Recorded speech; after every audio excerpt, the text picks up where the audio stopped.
Welcome along as BT Sport continue their mission to create the best Champions League 11 of all time. Peter Crouch, my old mate, joins me to pick his team. Crouchy, who are you going for between the sticks? Who's your man? This was a tough one, this. I've changed this a couple of times, but... I've listened to you off screen. Well, I don't know, obviously, the top goalkeepers, but longevity of Buffon, I think, was incredible. That's what I went for initially. But I've gone for Manuel Neuer. Just feel like with Neuer, you've got absolutely everything.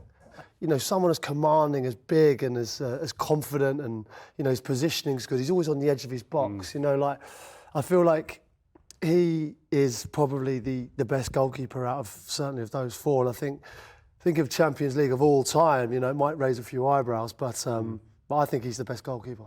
Can't argue with that. Right back, who did you pick right back? I went for Cafu. A lot of people have picked this fella, I understand why, obviously. I've played against him and just had obviously watched him as well in World Cups and the Champions League for a long, long time, and just his engine. He was probably a modern day fullback before we see it now. He was ahead of his time. He could still play now. And he could still play. Honestly, I'm sure he still does play. But incredible player. Opposite side, who are you going for? Left back. Who do I go for left back? Can't go for Marcelo. Well, he got me sent off in the Bernabeu, so it's definitely going for him.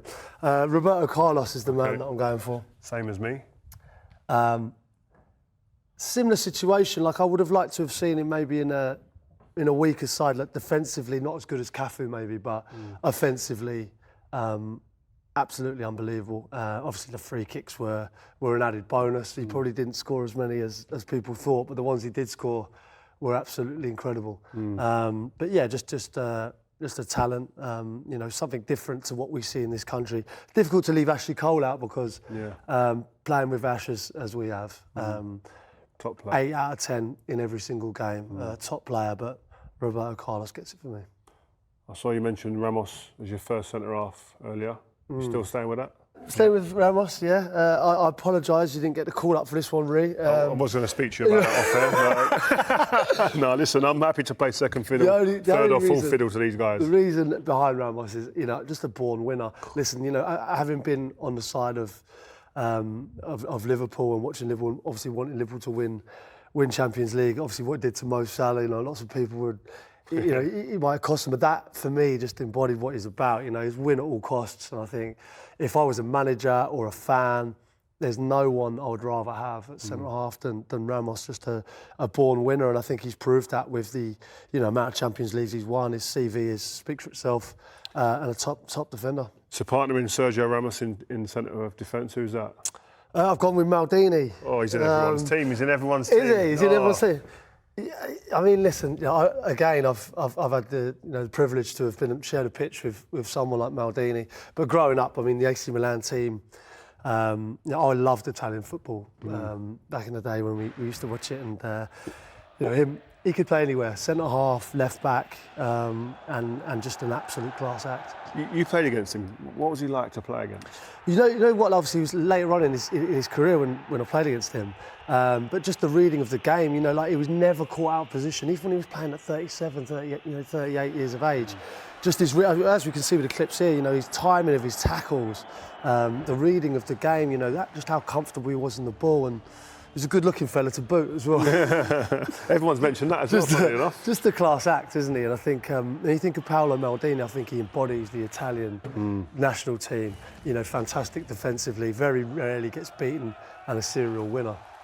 So I saw at the base of your diamond, you've gone for the little Spanish fella. Little Spanish fella, yeah. I'm pleased with my midfield. The smile tells it all. I'm very pleased with it, yeah. I don't think this midfield gets beat.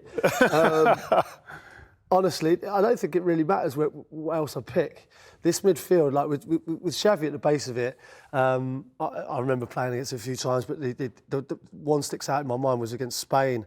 And being that centre forward, I remember, I think it was Steve McLaren was the manager at the time. It was like, get round the deep line midfield player. That deep line midfield player was Xavi at the time, right? So I'm basically man marking Xavi. And when I say you could not get near him, you go tight to him, it's one touch round you, stand off him and he's just picking 60, 70-yard passes and dictating things. Very rarely gave the ball away and played in the best Barcelona team I think we've ever seen. Yeah. you had his midfield partner with you. Midfield partner in there was Iniesta. Yeah, I think I've just never seen sort of control of a football. It's like sometimes players control of football and think next. You know, his control is effortless. Like everything he did was on the turn. It was on the swivel. He was constantly moving it offline. He could go past people. He could dictate similar to Xavi in some ways with his passing, but. What he had more than Xavi was be able to go past people and get goals as well. So he was a real joy to watch. Who are you going to have balancing that little midfield pair out there? Yeah, well, I've gone for Steven Gerrard, someone that I know well, that I played with at Liverpool. I had the privilege to play with at Liverpool and England as well. And I think you can vouch for me, really. Obviously, in training, so he was had the same sort of desire that he had on the pitch, incredible in the tackle. I actually remember Stevie as a sort of 16, 17-year-old. I remember playing him at Spurs Lodge, and he crunched into this tackle on the edge of our box, ran 30, 40 yards and hit this shot off the crossbar, the hardest I've ever seen anyone hit a shot. And Alan Sugar was watching the game, and he was chairman at Tottenham at the time, and tried to sign him on the back of that one display. Wow. Made his debut for Liverpool shortly after that. But I played with him I think he played right midfield. We had Alonso and Mascherano central. He played off the right and won PFA Player of the Year. He could do anything. He could pass, he could head, he could tackle. He won games on his own, and certainly, obviously, remember the FA Cup final in 2006. What he did that day, I've still got my medal, and I thank him for it every day. Because he could win games on his own, and he's absolute genius. You see, 2005. Did he carry that team? Being 3-0 down and having the character to drag a team that potentially was miles off what Milan were at that time. An absolute genius, yeah, an amazing player, and great character as well to have in there. And to play with him under him as your captain, what was that like? What was his influence like on you as an individual? The influence was so big. I can't tell you. Like I've mentioned it before. I found myself trying to impress Stevie more than I was Rafa. Wow. He brought people up to that level where in training, if I wasn't up to his standards, like even just with a look, I'd know. Like, if I'm disappointing Stevie, I'm like, I'm working hard. And I've seen a lot of people crumble under that as well. People that couldn't quite take his demands. But if you walk into a club like Liverpool and he is the boss, really, you want to impress him. And I worked hard every day to do that because he was that calibre of player and that kind of person. I always found when we trained with him and then in games, everything he'd done was with aggression. Whether he passed it was an aggressive pass. He'd be testing you to see if you could deal with it. Shooting, running against people, running over people, tackles. Everything was done with aggressiveness. It was really great to see. That was the first. I always remember the first day in training. Exactly what you're saying. He wrapped a pass into me. Probably quicker than I've been used to. I was at Southampton, and he's wrapped this pass into me. Maybe I've had a slightly bigger touch, and he's looked at me as if like. You're a Liverpool now, basically. And it was one look that it was like, basically buck up your ideas. That doesn't happen here. And honestly, we ended up building a really good relationship. I used to like those quick balls into me because I was actually good at that. But that death stare from Stevie is something you don't want. Right. So who's rounding up your midfield four? Yeah, well, I've just gone in. I mean, listen, Stevie and this man can switch roles, but I've gone for a free role. Zinedine Zidane in behind my front two. Yeah, absolute genius. I mean, he was someone that I loved watching. Just his effortless style. He looked lazy, but he was quick and strong, and he was hard in the tackle. But probably the most gifted footballer. Up there was certainly with Diego Maradona, with players like that, so comfortable in possession. Artists. Beautiful to watch. Yeah, an artist, exactly right. Someone who can. He gets you off your seat with 1-2 touches, the flicks, the tricks, but everything had an end product, and some big goals in big games, and that's why he's in there. Speaking of beautiful things to watch, I'm sure you've got Messi in your team. Yeah, you've got to. I mean, listen, Lionel Messi picks himself. Again, a privilege to have been able to share a pitch with this man. I just think, in years to come. I'm a grandfather, and my grandson or granddaughter asks me, you can see it's a privilege that you've shared a pitch, you've watched games, you've seen him play, because for me he's the best that's ever lived. Obviously there's the debate with Ronaldo, but as a footballer, as a technician, as someone who goes past people, who excites you, who scores the number of goals that he does, there's no better. I have to. Who wears a number 10 in your team?